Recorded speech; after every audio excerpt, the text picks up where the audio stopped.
These dramatic pictures show how a tree crashed onto a car after strong winds hit the northeast on Monday.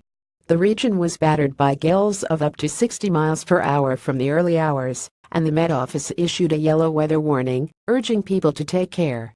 Ryan Kerr was walking his dog Leo on the town moor in Newcastle when a tree fell onto the front of his car.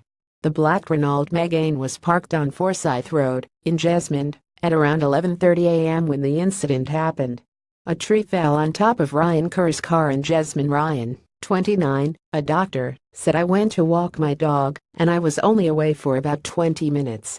When I got back, I saw this tree on top of my car a couple of minutes earlier, and it could have landed on top of me." He said he had to clear away some branches with his hands and reverse the vehicle out to drive back home. "Thankfully, the damage was not that bad," he added. "There were largely scratches to the bonnet and windscreen. Fortunately, no one was hurt." A tree fell on top of Ryan Kerr's car in Jesmond. Widespread gales also caused disruption in other parts of the country. Winds of up to 70 miles per hour disrupted traffic across Scotland.